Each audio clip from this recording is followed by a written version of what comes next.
इस video lecture में हम इंजीनियरिंग ड्राइंग एड्स के बारे में सीखेंगे। इंजीनियरिंग ड्राइंग ड्रॉ करने के लिए जो अलग अलग इक्विपमेंट यूज होते हैं वो कुछ इस प्रकार है।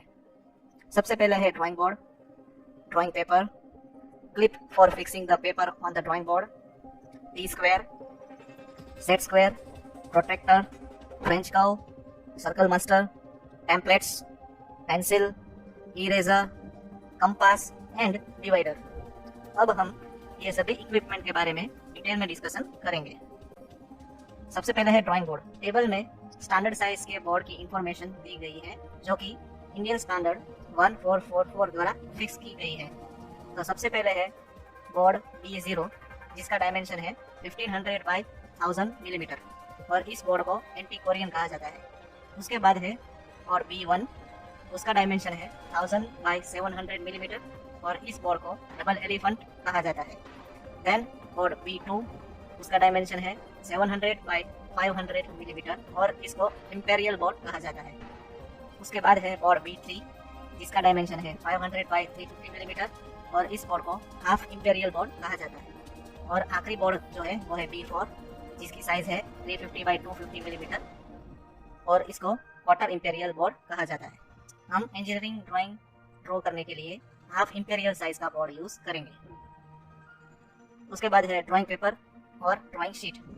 टेबल में जो इंफॉर्मेशन दी गई है वो ड्राइंग शीट की स्टैंडर्ड साइज है जो कि इंडियन स्टैंडर्ड 696-1972 द्वारा फिक्स की गई है। सबसे पहले है A0 साइज पेपर जिसकी विड्थ का डायमेंशन है 841 मिलीमीटर एंड लेंथ का डायमेंशन है 1189 मिलीमीटर। उसके बाद है A1 साइज पेपर जिसकी विड्थ है 594 मिलीमीटर और लेंथ है 841 मिलीमीटर। उसके बाद है A2 size paper, then A3 size, then A4 size and finally A5 size.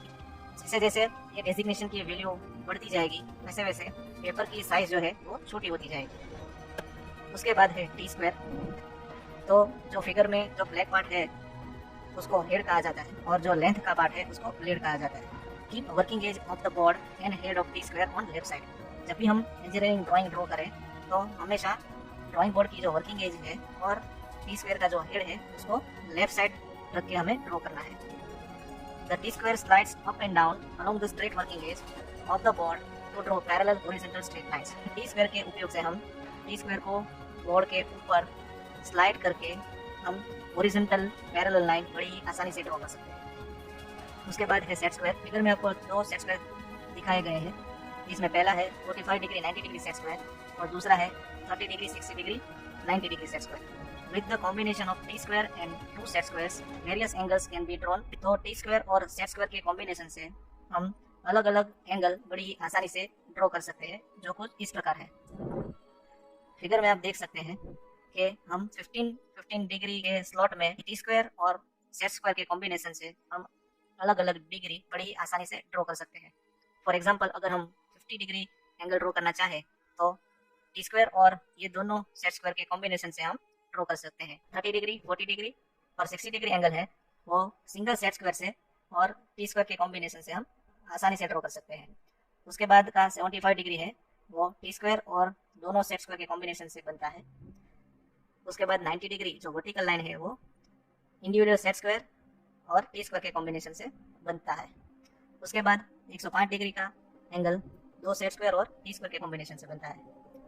Then 120 degree 135 degree and 150 degree angle है वो सिंगल सेट स्क्वायर और टी स्क्वायर के कॉम्बिनेशन से बन सकता है। और लास्ट जो एंगल है वो है 165 डिग्री, तो वो दो सेट स्क्वायर और टी स्क्वायर के कॉम्बिनेशन से बन सकता है। तो आप देख सकते हैं कि 15-15 डिग्री के अंतर पर हम सेट स्क्वायर और टी स्क्वायर के कॉम्बिनेशन से अलग अलग एंगल बना सकते हैं। उसके बाद है प्रोटेक्टर।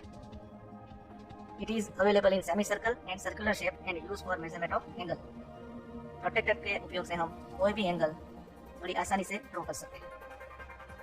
उसके बाद है फ्रेंच कर्व।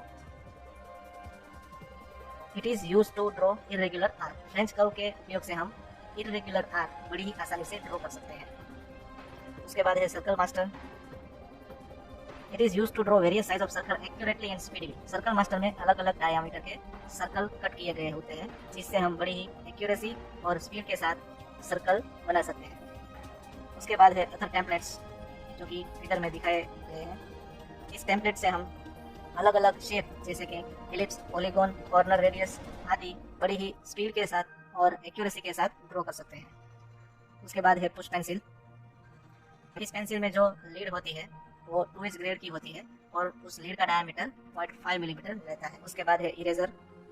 उसके बाद है कंपास। तो कंपास में 2 लेग होते हैं, जिसमें एक लेग पर पेंसिल होती है और दूसरे लेग पर मेटल की शार्प एज होती है। कंपास से हम अलग अलग डायमीटर के सर्कल और आर्क बड़ी ही आसानी से ड्रॉ कर सकते हैं। उसके बाद है डिवाइडर। तो डिवाइडर के दोनों लेग पर मेटल की शार्प एज होती है। इसका यूज डिस्टेंस को ट्रांसफर करने के लिए या किसी लेंथ को इक्वल डिवीजन में डिवाइड करने के लिए होता है।